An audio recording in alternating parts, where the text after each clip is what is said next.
अगर आप UP home guard की तैयारी कर रहे हैं तो ये वीडियो आपके लिए बहुत ज़्यादा बेनिफिशियल होने वाली है। हम यहाँ पे 50 क्वेश्चन डिस्कस करने वाले हैं जो कि होमगार्ड परीक्षा के लिए बहुत ज़्यादा इंपॉर्टेंट होंगे। और इससे पहले हमने 150 क्वेश्चनों पे डिस्कस कर लिया है, वो 3 वीडियोस अभी तक आपने नहीं देखा तो आप 3 वीडियो देख लीजिए। 50-50 के सेट में इस तरीके से हम 5000 क्वेश्चनों को सॉल्व करने वाले हैं। इस तरीके से अगर आप 5000 क्वेश्चनों को सॉल्व कर लेते हो, प्रश्नों को सॉल्व कर लेते हो, तो आपकी तैयारी एकदम स्ट्रांग हो जाएगी और आपकी सफलता के चांसेस ज़्यादा हो जाएंगे। तो चलते हैं हम अपने पहले क्वेश्चन पे। होमगार्ड स्वयंसेवकों की ड्यूटी पर तैनात करने का अधिकार मुख्य रूप से किसके पास होता है? ओके, तो ऑप्शन देख लेते हैं। ऑप्शन ए ग्राम प्रधान, ऑप्शन बी जिला कमांडेंट, ऑप्शन सी थानाध्यक्ष, ऑप्शन डी जिला अधिकारी। तो जो ऑप्शन सही है वो बी सही हो जाएगा। जिला कमांडेंट के पास ये अधिकार होता है कि वो जो है किसको ड्यूटी पे कहाँ तैनात करना है, ये किसके हाथ में होता है? जिला कमांडेंट के हाथ में होता है। नेक्स्ट क्वेश्चन हम देख लेते हैं। होमगार्ड विभाग का आदर्श वाक्य क्या है? ऑप्शन देख लेते हैं। ऑप्शन ए सेवा और सुरक्षा, ऑप्शन बी निष्काम सेवा, ऑप्शन सी निर्भय सेवा, ऑप्शन डी राष्ट्र प्रथम। तो जो ऑप्शन सही है वो बी सही हो जाएगा, निष्काम सेवा। ओके, होमगार्ड विभाग का आदर्श वाक्य क्या है? निष्काम सेवा। नेक्स्ट क्वेश्चन हम देख लेते हैं। उत्तर प्रदेश में मुख्यमंत्री आवास योजना का लाभ विशेष रूप से किन क्षेत्रों को मिलता है? ऑप्शन देख लीजिए पहले, और जो ऑप्शन सही है वो बी सही हो जाएगा। ग्रामीण क्षेत्रों में गरीब परिवारों को जो है मुख्यमंत्री आवास योजना दिया जाता है। ओके, नेक्स्ट क्वेश्चन हम देख लेते हैं। 1090 वुमेन पावर लाइन सेवा का मुख्यालय उत्तर प्रदेश में कहाँ है? तो देख लेते हैं। जो ऑप्शन सही है वो आपका सी सही हो जाएगा, लखनऊ में है। ओके, जो 1090 वुमेन हेल्पलाइन नंबर है वो उसका जो मुख्यालय है वो कहाँ पे है? तो वो है लखनऊ में। ओके, नेक्स्ट क्वेश्चन हम देख लेते हैं। उत्तर प्रदेश के किस शहर को चीनी का कटोरा कहा जाता है? ऑप्शन देख लेते हैं। Option A Muzaffarnagar, option B Kushinagar, option C Deoria, option D Gorakhpur. तो जो ऑप्शन सही है वही सही है। मुजफ्फरनगर को जो है उत्तर प्रदेश का चीनी का कटोरा कहा जाता है। ओके, नेक्स्ट क्वेश्चन हम देख लेते हैं। पुलिस के विभाग में एफआईआर का पूर्ण रूप क्या होता है? और तो एफआईआर का जो पूर्ण रूप होता है वो क्या होता है? First information report. ओके, ये सही हो जाएगा, फर्स्ट इंफॉर्मेशन रिपोर्ट जो एफआईआर होता है। ओके, नेक्स्ट क्वेश्चन हम देख लेते हैं। उत्तर प्रदेश के होमगार्ड में भर्ती होने के लिए न्यूनतम शैक्षणिक योग्यता क्या है? ओके, ऑप्शन देख लेते हैं। ऑप्शन ए 5वीं पास, ऑप्शन बी 8वीं पास, ऑप्शन सी 10वीं पास, ऑप्शन डी 12वीं पास। तो जो ऑप्शन सही है वो सी सही हो जाएगा। 10वीं पास पे ये वैकेंसी आई है, आप सबको पता होगा। ओके, नेक्स्ट क्वेश्चन हम देख लेते हैं। सीआरपीएफ का मुख्य मुख्य कार्य क्या है? जो सीआरपीएफ होते हैं उनके मुख्य कार्य क्या होते हैं? तो जो ऑप्शन सही है वो बी सही हो जाएगा, आंतरिक सुरक्षा और दंगा नियंत्रण। ओके, नेक्स्ट क्वेश्चन हम देख लेते हैं। उत्तर प्रदेश में राजस्व परिषद का मुख्यालय कहाँ है? ऑप्शन देख लेते हैं। Option A Lucknow, option B Meerut, option C Prayagraj, option D Jhansi. इसने पूछा राजस्व परिषद का मुख्यालय कहाँ है? जो ऑप्शन सही है वो सी सही हो जाएगा, प्रयागराज में जो है उत्तर प्रदेश का राजस्व परिषद बोर्ड ऑफ रेवेन्यू है। ओके, नेक्स्ट क्वेश्चन हम देख लेते हैं। होमगार्ड स्वयं सेवकों को ड्यूटी के दौरान वर्दी न पहनने पर क्या कार्रवाई हो सकती है? अगर आप ड्यूटी के दौरान अगर आपने वर्दी नहीं पहना है तो आप पे क्या कार्रवाई की जा सकती है वो आप देख लीजिए। ऑप्शन ए है निलंबन या अनुशासनात्मक कार्यवाही, या फिर केवल चेतावनी दी जा सकती है या कोई कार्यवाही नहीं की जाएगी या पुरस्कार की कटौती की जाएगी। तो जो ऑप्शन सही है वो ये सही हो जाएगा, या तो आपको निलंबित कर दिया जाएगा या तो फिर कोई अनुशासन के तहत आपके आपके ऊपर कुछ कार्रवाई हो सकती है। ओके, नेक्स्ट क्वेश्चन हम देख लेते हैं। उत्तर प्रदेश के किस जिले में एशिया की सबसे बड़ी पेंट फैक्ट्री शुरू हुई है?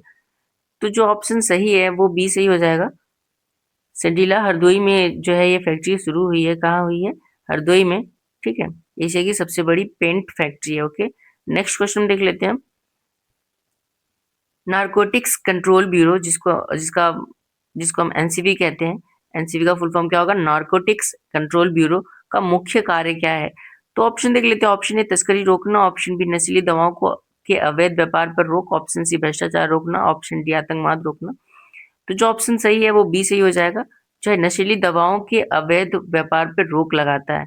कौन? एनसीबी। ओके, नेक्स्ट क्वेश्चन हम देख लेते हैं। उत्तर प्रदेश का राजकीय चिन्ह कब स्वीकृत किया गया था? तो जो ऑप्शन देख लेते हैं पहले। Option A 1947, option B 1938, option C 1950, option D 1960।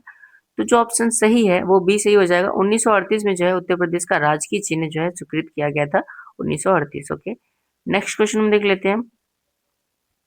UP police की इमरजेंसी सेवा 112 का रिस्पांस टाइम औसत कितना है? कितने टाइम में वो रिस्पांस करते हैं? ऑप्शन देख लेते हैं। ऑप्शन जो सही है वो देख लेते हैं, वो ए। ठीक है, 10 से 15 मिनट में जो है, जो इमरजेंसी सेवा है वो कितने मिनट में रिस्पॉन्स कर लेते हैं? 10 से 15 मिनट में। नेक्स्ट क्वेश्चन हम देख लेते हैं, प्रदेश में पर्यटन पुलिस की तैनाती किन स्थानों पर की जाती है? ठीक है, पर्यटन पुलिस जो होती है उनकी तैनाती किन स्थानों पर की जाती है? ऑप्शन देख लेते हैं, ऑप्शन ए औद्योगिक क्षेत्र, ऑप्शन बी ऐतिहासिक और धार्मिक स्थलों पर, ऑप्शन सी रेलवे स्टेशनों पर, ऑप्शन डी केवल सचिवालय में। तो जो ऑप्शन सही है वो बी सही हो जाएगा, क्योंकि ये पर्यटन पुलिस है तो पर्यटन पुलिस ऑब्वियसली ऐतिहासिक और धार्मिक स्थलों पे ही उनकी ड्यूटी लगाई जाएगी। ओके, नेक्स्ट क्वेश्चन हम देख लेते हैं, उत्तर प्रदेश में सबसे कम उम्र के मुख्यमंत्री कौन बने थे? तो आप सबको पता होगा, ऑप्शन बी सही हो जाएगा, अखिलेश यादव जो है वो सबसे कम उम्र के मुख्यमंत्री बने थे। ओके, नेक्स्ट क्वेश्चन हम देख लेते हैं, होमगार्ड की ड्यूटी के दौरान मृत्यु होने पर मिलने वाली अनुग्रह राशि वर्तमान में कितनी है? अगर होमगार्ड की ड्यूटी के दौरान अगर आपकी मृत्यु हो जाती है तो जो अनुग्रह राशि मिलती है वो कितनी है? तो जो ऑप्शन देख लेते हैं, ऑप्शन कौन सा सही है। Option A 5 lakh, option B 10 lakh, option C 25 lakh, option D 50 lakh. तो जो ऑप्शन सही है वो डी सही हो जाएगा, 50 लाख रुपए जो है एक्स ग्रेटिया या फिर अनुग्रह राशि आपको मिलता है जब आप एज अ होमगार्ड की ड्यूटी के दौरान आपकी मृत्यु हो जाती है। तो नेक्स्ट क्वेश्चन हम देख लेते हैं, उत्तर प्रदेश का कौन सा जिला खेल के सामान के लिए प्रसिद्ध है? ऑप्शन देख लेते हैं, option A Agra, option B Meerut, option C Varanasi, option D Firozabad. तो जो ऑप्शन सही है वो बी सही हो जाएगा, मेरठ जो है वो खेल के सामान के लिए प्रसिद्ध है। ठीक है, जो खिलौने होते हैं और जो भी स्पोर्ट के सामान है वो किस कहाँ पे फेमस है? में। ठीक है, नेक्स्ट क्वेश्चन हम देख लेते हैं, ऑपरेशन पाताल का संबंध किससे है? ऑप्शन देख लेते हैं, ऑप्शन ए जल संरक्षण, ऑप्शन बी अपराधियों की धरपकड़, ऑप्शन सी खुदाई, ऑप्शन डी वृक्षारोपण। तो जो ऑप्शन सही है वो बी सही हो जाएगा। ओके, अपराधियों की धरपकड़ के लिए क्या है? ऑपरेशन पाताल चलाया गया है। ठीक है, नेक्स्ट क्वेश्चन में देख लेते हैं, भारत का सबसे बड़ा तेल शोधक कारखाना कहाँ स्थित है? तो ऑप्शन देख लेते हैं, option A Digboi, option B Mathura, option C Jamnagar, option D Kochi. तो जो ऑप्शन सही है वो सी सही हो जाएगा, जामनगर में जो है भारत का सबसे बड़ा तेल शोधक कारखाना है। ओके, सबसे बड़ा। ओके, अगर बात करें तो मथुरा भी जो है एक तेल शोधक कारखाना है यूपी का। ओके, नेक्स्ट क्वेश्चन हम देख लेते हैं, आविर्भाव का विलोम शब्द आपको बताना है। ऑप्शन देख लेते हैं, ऑप्शन ए प्रादुर्भाव, ऑप्शन बी तिरोभाव, ऑप्शन सी अभाव, ऑप्शन डी विनाश। तो जो ऑप्शन सही है वो बी सही हो जाएगा, तिरोभाव। ओके, आविर्भाव का विलोम क्या होगा? तिरोभाव। ओके, प्रादुर्भाव नहीं होता, बहुत से बच्चे कंफ्यूज होकर प्रादुर्भाव लगाते, नहीं वो सही नहीं है, बल्कि क्या है, तिरोभाव सही है। ओके, नेक्स्ट क्वेश्चन हम देख लेते हैं, जो आंखों के सामने हो के लिए एक शब्द है, तो ये इजी है और आप इसको कमेंट करके बताएंगे आप लोग कि कौन सा आंसर इसका होगा। ओके, नेक्स्ट क्वेश्चन हम देख लेते हैं, चौराहा में कौन सा समास है? तो बहुत इजी है कि ये इसमें जो चौराहा है उसमें कौन सा समास है? तो द्विगु समास है इसमें चौराहा में, क्योंकि जो देखो, अगर याद करने की ट्रिक बताएं तो ये भी लगभग दो से, ऐसा है कि दो से चालू हो रहा है द्वि, और जितने भी नंबर्स चालू होते हैं वो ये भी एक नंबर है और ये सब भी क्या है, नंबर है। इसलिए द्विगु द्विगु समास याद करना बहुत इजी है हमें। ठीक है, तो हमारा ऑप्शन सी सही हो जाएगा, द्विगु, जैसे कि आपने अभी देखा। ओके, नेक्स्ट क्वेश्चन हम देख लेते हैं, पवन का सही संधि विच्छेद क्या है? तो आपको पवन का सही संधि विच्छेद बताना है, तो जो ऑप्शन सही है वो बी सही हो जाएगा, पो धन अन जो है पवन का संधि विच्छेद है। ओके, नेक्स्ट क्वेश्चन हम देख लेते हैं, कनक कनकती सौगुनी में कौन सा अलंकार है? तो जो ऑप्शन सही है वो बी सही हो जाएगा, यमक अलंकार है। कनक कनकते सौगुनी में कौन सा अलंकार है? यमक अलंकार है। नेक्स्ट क्वेश्चन हम देख लेंगे, मानव शरीर की सबसे छोटी हड्डी कौन सी है? तो ऑप्शन देख लो, तो option A femur, option B stapes, option C कशेरुकु कशेरुक और ऑप्शन डी कपाल की हड्डी। तो जो ऑप्शन सही है वो आपका बी सही हो जाएगा। Okay, stapes. स्टेपिस क्या है? कान की एक हड्डी है जो शरीर में सबसे छोटी हड्डी के रूप में जानी जाती है, स्टेपिस। ओके, नेक्स्ट क्वेश्चन हम देख लेंगे, विश्व पर्यावरण दिवस 2025 की थीम क्या थी? तो 2025 में जो विश्व पर्यावरण दिवस मनाया गया 5 जून को, तो उसका थीम क्या था आपको ये बताना है। तो ऑप्शन सी सही हो जाएगा, भूमि बहाली और मरुस्थलीकरण को रोकना इसका थीम था। ओके, नेक्स्ट क्वेश्चन हम देख लेते हैं, नीति आयोग का अध्यक्ष कौन होता है? ऑप्शन देख लेते हैं, ऑप्शन ए प्रधान राष्ट्रपति, ऑप्शन बी प्रधानमंत्री, ऑप्शन सी वित्त मंत्री, ऑप्शन डी गृह मंत्री। तो जो ऑप्शन सही है वो बी सही हो जाएगा, प्रधानमंत्री जो है नीति आयोग का अध्यक्ष होता है। ठीक है, नीति आयोग का अध्यक्ष कौन होता है? प्रधानमंत्री। ओके, नेक्स्ट क्वेश्चन हम देख लेंगे। राज्यसभा का सदस्य बनने के लिए न्यूनतम आयु सीमा क्या है?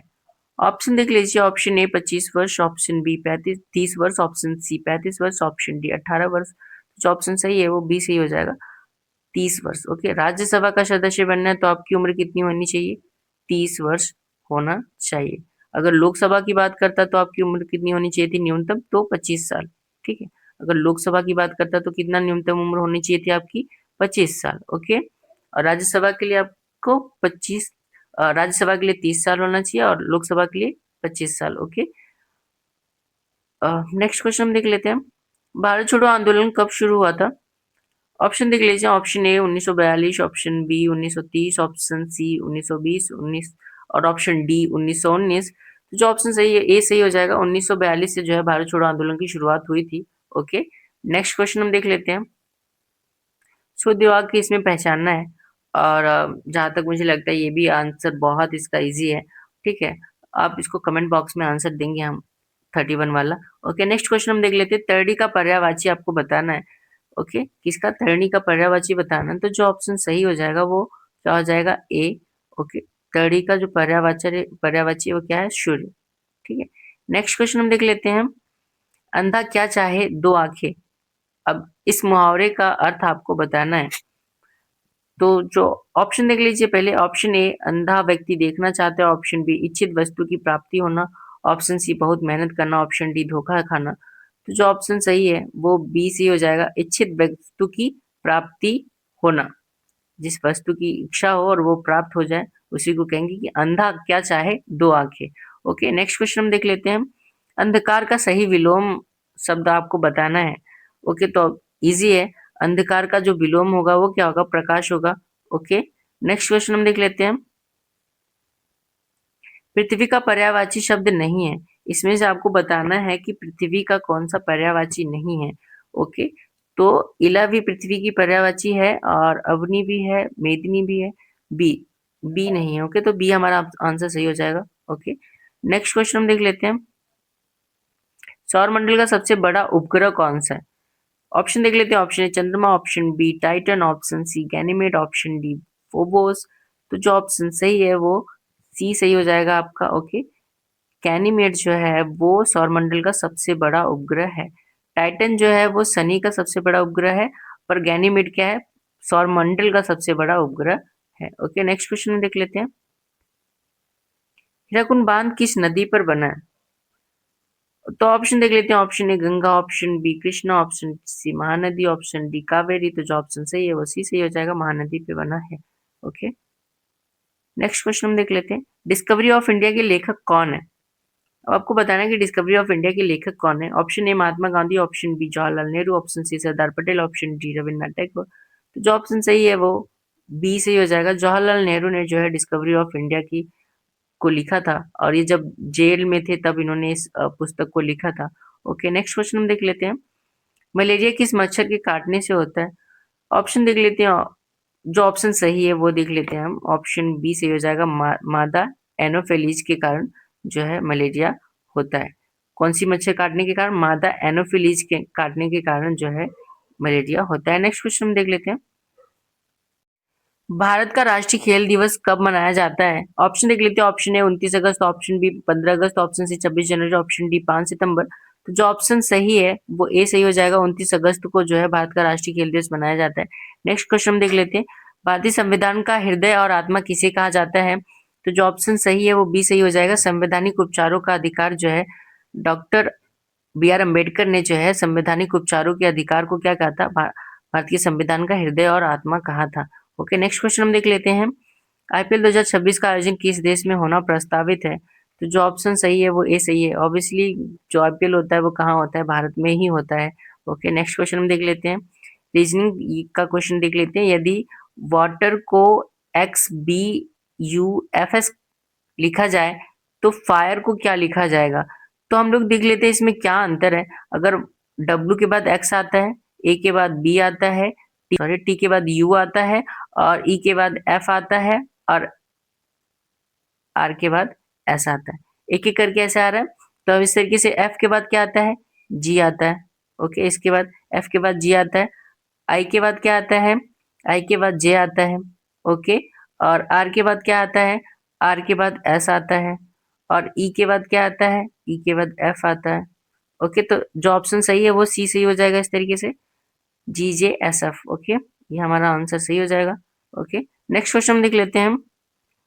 यदि एक पंक्ति में राम बाएं से 10वें और दाएं से 15वें स्थान पर है तो पंक्ति में कुल कितने लोग होंगे। अगर ऐसे क्वेश्चन आते हैं तो आपको क्या करना है, कुछ नहीं करना, सिर्फ आपको ऐड कर लेना है 10 प्लस 15 और -1। -1 इसलिए क्योंकि इस बार अगर एक माइनस नहीं करेंगे तो राम को 2 बार काउंट करने के चांसेस हो जाएंगे। ठीक है, तो राम को एक ही बार हमें काउंट करना है ना, इसलिए -1 कर लेंगे हम। तो हमारा आंसर आ जाएगा 10 15 25 होते हैं और -1 मतलब 24। ओके, तो 24 कहाँ पे है, बी, बी ऑप्शन हमारा सही हो जाएगा। ओके, नेक्स्ट क्वेश्चन देख लेते हैं। शरीर में लोहे की कमी, आयरन की कमी से कौन सा रोग होता है। तो ए सही हो जाएगा, एनीमिया होता है। नेक्स्ट क्वेश्चन देख लेते हैं। उत्तर प्रदेश में विधानसभा के वर्तमान अध्यक्ष कौन है। तो ऑप्शन ए सही हो जाएगा, सतीश महाना जी जो है उत्तर प्रदेश के विधानसभा के जो वर्तमान अध्यक्ष हैं। ओके, नेक्स्ट क्वेश्चन देख लेते हैं। यक्षगान किस राज्य का प्रसिद्ध लोक नृत्य है। तो कर्नाटक। ओके, सी सही हो जाएगा, कर्नाटक। ओके, नेक्स्ट क्वेश्चन देख लेते हैं। जीएसटी भारत में कब लागू की गई है, एनीमिया होता है। नेक्स्ट क्वेश्चन देख लेते हैं। उत्तर प्रदेश में विधानसभा के वर्तमान अध्यक्ष कौन है। तो ऑप्शन ए सही हो जाएगा, सतीश महाना जी जो है उत्तर प्रदेश के विधानसभा के जो वर्तमान अध्यक्ष हैं।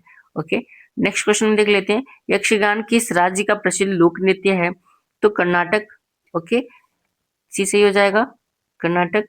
ओके, नेक्स्ट क्वेश्चन देख लेते हैं। जीएसटी भारत में कब लागू की गई थी। तो 1 जुलाई 2017 से लागू की गई थी जीएसटी। ओके, नेक्स्ट क्वेश्चन देख लेते हैं अपना। उत्तर प्रदेश के वर्तमान मुख्य सचिव कौन है। ऑप्शन ए सही हो जाएगा, शशि प्रकाश गोयल गोयल जो है वो जो है उत्तर प्रदेश के मुख्य सचिव हैं। मिलते हैं नेक्स्ट वीडियो में, और तब तक आप बने रहिए और पढ़ते रहिए, और रनिंग और फिजिकल पे भी बहुत ज़्यादा आपको ध्यान देना होगा। ठीक है, और ऐसे वीडियोस के लिए सब्सक्राइब कर लें, जब भी वीडियो मैं अपलोड करूँ तब आपके पास पहुँच पाए। ओके, मिलते हैं नेक्स्ट वीडियो में।